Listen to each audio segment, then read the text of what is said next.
আপনারা সবাই জানেন অন্নপূর্ণার যে স্ট্যাটাস, সেই স্ট্যাটাস এখন চেক করা যাচ্ছে। কিভাবে চেক করবেন? অনেকের সেখানে অ্যাপ্লিকেশন রিজেক্টেড আছে, কারোর পেমেন্ট ফেলিওর আছে, কারোর অ্যাকসেপ্টেড অর্থাৎ অ্যাপ্রুভাল আছে।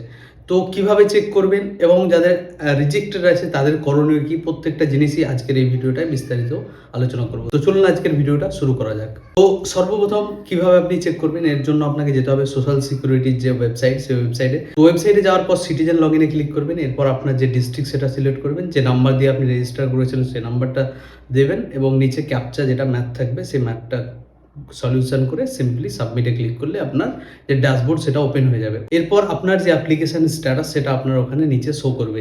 কারোর ক্ষেত্রে দেখা যাচ্ছে জাস্ট অ্যাপ্লিকেশন সাবমিটেড আছে, কোনো স্ট্যাটাস নেই নিচে, ঠিক আছে। কারোর ক্ষেত্রে রয়েছে অ্যাপ্লিকেশন অ্যাকসেপ্টেড অর্থাৎ তার অ্যাপ্রুভাল হয়ে গেছে, তাদের টাকা ঢুকে গেছে, এবং কারো রয়েছে পেমেন্ট ফেলিওর এবং কারো রিজেক্টেড। তো আপনারা দেখে নেবেন আপনাদের কি স্ট্যাটাস রয়েছে এবং যেটাই রয়েছে সেটা আপনারা অবশ্যই ভিডিওর নিচে কমেন্টে আমাদের জানাবেন। তো এবার দেখুন, যাদের শুধুমাত্র সাবমিটেড দেখাচ্ছে, কোনোরূপ স্ট্যাটাস শো করে না, তো তাদের এখনো অবধি অ্যাপ্লিকেশন ভেরিফাই হয়নি, ঠিক আছে। তো তাদের কোনোরূপ টেনশন করার দরকার নেই, ঠিক আছে, আপনারা ওয়েট করুন।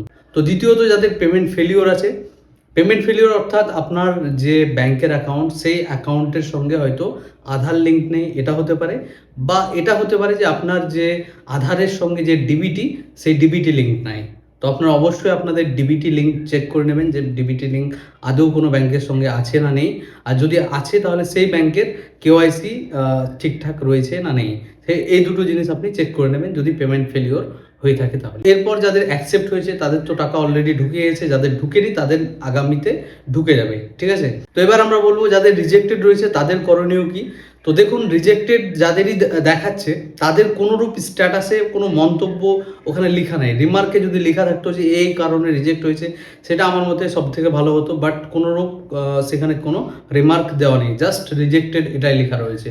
তো আপনাদের কি করণীয়, আপনারা চাইলে আপনাদের যে নিকটবর্তী বিডিও অফিস, সেই বিডিও অফিসে আপনারা দেখা করতে পারেন, অথবা আপনারা ওয়েট করতে পারেন। কেননা এই যে রিজেক্টেড রয়েছে তাদের কোনোরূপ কোনো বিজ্ঞপ্তি আসেনি যে এরা পুনরায় অ্যাপ্লিকেশন করতে পারবে না পারবে না। আর আপনারা যদি নিজে থেকেই তাদের জন্য অ্যাপ্লিকেশন করতে যাচ্ছেন হয়তো অন্য একটা নাম্বার দিয়ে, ঠিক আছে, তো আপনারা দেখতে পাবেন যে সেখানে অ্যাপ্লিকেশন নেবে না, কারণ তাদের আধার অলরেডি পোর্টালে সাবমিট রয়েছে, সেই জন্য তাদের আধার অলরেডি এক্সিস্ট দেখাবে, ঠিক আছে। সেই জন্য আপনারা নতুন করে অ্যাপ্লিকেশন করতে পারবেন না। আর সরকারি তরফ থেকে যেটাই আপডেট আসবে সেটা আপনারা আমাদের এই যে পেজ বা চ্যানেল যেখানে আপনারা দেখছেন সেটা সাবস্ক্রাইব করে রাখুন, আপনাদের আপডেট আমরা জানিয়ে দেবো যে কি করতে হবে। এখন কোনোরূপ কোনো আপডেট আসেনি যে রিজেক্টেডদের কি করতে হবে, যদি কোনো আপডেট আসে সেই আপডেটটা আমরা আপনাদের জানিয়ে দেবো। আরও একটা কথা, দেখুন, যাদের রিজেক্টেড হয়েছে এরকম না যে তারা এলিগেবল না। অনেক পরিবার আছে যে পরিবারে হয়তো অ্যাপ্লিকেশন করেছে এবং তারা পাওয়ার যোগ্য, অথচ তাদের অ্যাপ্লিকেশন রিজেক্ট হয়েছে, এরকম অনেক আছে। আর অনেক এরকমও আছে যাদের হয়তো রিজেক্ট হয়েছে এবং অ্যাকচুয়ালি তারা রিজেক্ট মানে এই যে প্রকল্প সেটা পাওয়ার যোগ্য না। তো আমার মতে যাদেরই অ্যাপ্লিকেশন রিজেক্ট হয়েছে এবং যারা পাওয়ার যোগ্য, অবশ্যই সরকার তাদের জন্য নতুনভাবে অ্যাপ্লিকেশন করার প্রসেস রাখবে। যেই আপডেটই আসুক সেই আপডেট আমরা অবশ্যই আমাদের এই চ্যানেলে আপনাদের জানিয়ে দেবো। তো এই ছিল আজকের ভিডিও। যদি আপনাদের আজকের এই ভিডিও এবং আপনাদের এই অন্নপূর্ণা যোজনা বিষয় নিয়ে কোনোরূপ মন্তব্য থাকে, কোনোরূপ জানার কোনো বিষয় থাকে, অবশ্যই আপনারা কমেন্ট সেকশনে কমেন্ট করুন, আমরা চাইবো আপনাদের সেই প্রশ্নের উত্তর দেওয়ার। তো চলুন, দেখা হচ্ছে নতুন video. Till then, good bye and take care.